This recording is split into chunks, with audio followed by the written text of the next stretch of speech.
Bonjour à tous et à toutes, je suis content de vous retrouver. Aujourd'hui, on parle de motivation. Je vais vous donner des trucs, des conseils pour vous aider à vous motiver à prendre soin de votre santé, à prendre soin de votre condition physique.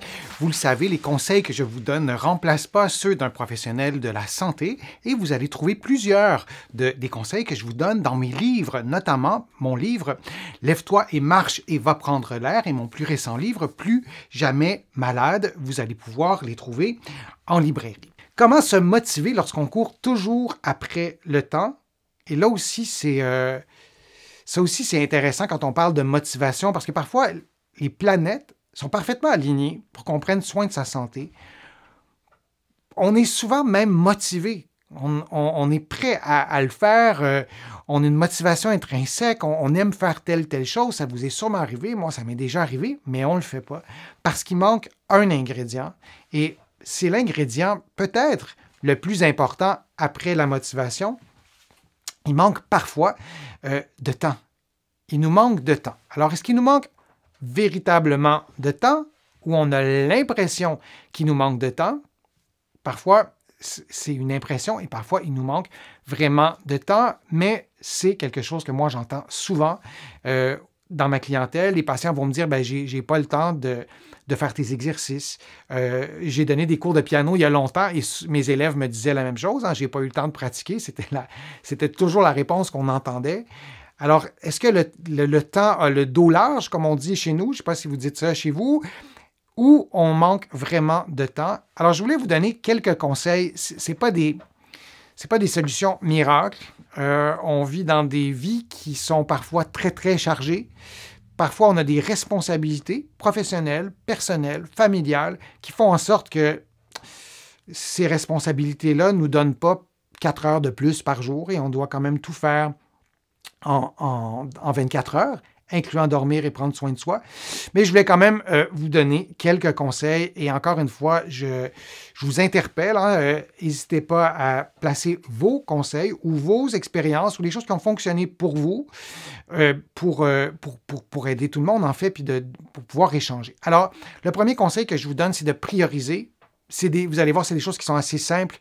Mais donc, choisir la principale action qu'on souhaite poser et reporter les autres. Et on le fait souvent, j'allais dire toujours, pas toujours, mais souvent auprès de nos patients qui sont remplis de bonnes intentions. Moi, je travaille en milieu privé, donc les gens qui viennent me voir, ils ont choisi de venir me voir, c'est eux autres qui paient les traitements, il n'y a pas d'obligation, il n'y a rien d'imposé, ils sont prêts, ils sont très volontaires et souvent, ils ont beaucoup d'objectifs, ils veulent changer beaucoup de choses et mathématiquement, dans 24 heures, c'est impossible.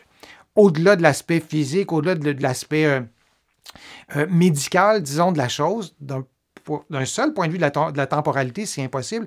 Alors souvent, on va leur demander de choisir un objectif, de choisir un élément et on reporte les autres. Et déjà, on vient de faire de la place. Et dans la priorisation, c'est pas juste la priorisation des objectifs que la personne exprime. Par exemple, j'aimerais ça être capable de pratiquer tel sport, j'aimerais ça être capable physiquement d'être assis pendant 4 heures, sinon j'ai trop mal. Peu importe, dans un environnement de réadaptation, comme on a en physiothérapie, mais aussi les objectifs de vie. J'ai des patients qui viennent me voir et qui ont des grosses douleurs au dos et ils dorment 5 heures par nuit. Et je leur dis, tant que vous allez dormir 5 heures par nuit, vous êtes épuisé, vous n'avez plus de force musculaire, plus d'endurance, vous vous blessez. On arrive parfois à prendre la décision on va tout éliminer, incluant les rendez-vous en physiothérapie, pour pouvoir libérer du temps, pour pouvoir dormir 7 heures par jour, par nuit. On se donne 2 semaines, 3 semaines, et on se revoit dans 3 semaines quand vous aurez pu dormir plus régulièrement. Alors, c'est un exemple. Donc, c'est prioriser par rapport à nos objectifs, mais prioriser en général dans nos vies. Est-ce que c'est important de prendre soin de notre santé? Est-ce que c'est une priorité? Est-ce qu'il y a des choses qui sont moins prioritaires? Alors, c'est peut-être une façon de pouvoir mieux gérer le temps. Planifier. Et quand on parle de motivation, lorsqu'on a bien réalisé qu'on a des objectifs, qu'on veut améliorer certaines choses, qu'on est convaincu des bienfaits, qu'on est prêt à le faire, qu'on a peut-être un peu de temps aussi, peut-être pas autant qu'on voudrait, mais on en a un peu. Il faut absolument planifier. on pourrait rajouter ce segment-là à la fin de toutes mes vidéos qui parlent de motivation. Et dans la planification, il n'y a pas juste la planification physique, des muscles, des os, de l'équilibre, de l'endurance, mais il y a aussi la planification du temps. Donc, élaborer un plan réaliste qui prend en considération la répartition des actions liées à votre santé, mais aussi dans la vie de tous les jours sur une période définie, tout en préservant des moments de repos, et ça, c'est important, essentiel pour la santé. Si vous avez l'impression que votre vie est une succession de tâches, peut-être qu'il manque un petit peu de place pour le repos et peut-être que d'en ajouter, peut-être que ça pourrait aussi faire du bien. Et quand on formule nos objectifs, je vous en ai déjà parlé, on veut les circonscrire dans le temps. Ça fait partie de la planification et de la planification d'un point de vue vraiment temporel. Et l'autre élément, et ça dans un contexte de santé, lorsqu'on parle de motivation pour prendre soin de sa santé, ce conseil-là, je pense qu'il peut être intéressant pour certaines personnes d'économiser. Et pas d'économiser de l'argent, mais d'économiser du temps. Épargner du temps en intégrant à ses activités quotidiennes les actions qui sont liées à nos objectifs santé, comme par exemple utiliser le transport actif, cuisiner davantage, etc. Alors si on pense à quelqu'un qui voudrait prendre de la force et de la mobilité parce qu'il y a eu une chirurgie au genou, peu importe laquelle. Et il n'a pas le temps de faire tous ces exercices ou de faire ces exercices 4 fois ou 3 fois par semaine, ce qui donne plus de résultats.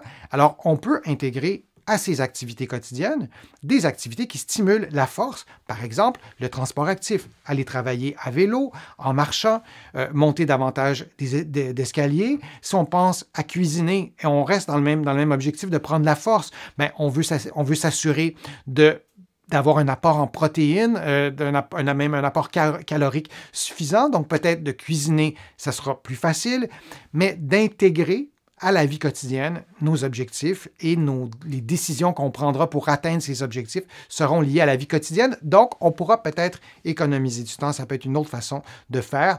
Vous, pour sauver du temps, ou plutôt pour pouvoir être motivé lorsque vous avez toujours l'impression de vivre une course contre le temps, qu'avez-vous fait qui a fonctionné? Vous pourrez l'écrire en commentaire. J'espère que les conseils que je vous ai donnés aujourd'hui vont vous être utiles pour nourrir votre motivation.